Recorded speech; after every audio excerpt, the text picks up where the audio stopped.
درانو کتونکو السلام علیکم. زه محمد سلمان همدرد د حق غږ پښتو چینل خبري لنډیز کې ستاسو کوربه اوس تاسو پام را اړوم د مهمو خبرونو لنډیز ته.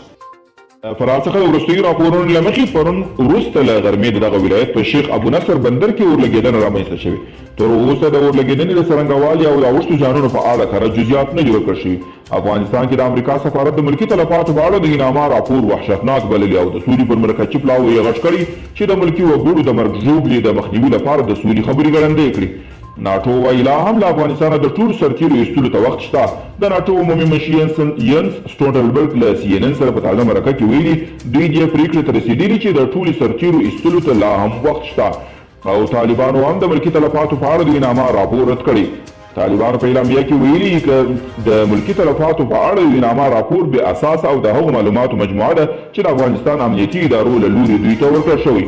اعلامیه کې راغلي چې د یاد راپور کې د بهرنیو ځواکونو د هوایي بریدونو او همداراز د افغان ځواکونو له لوري د شپنیو عملیاتو او هوایي بریدونو په پایله کې د ملکي وګړو ته د مرګ ژوبلې او اوښتو هیڅ یادونه نه ده شوې.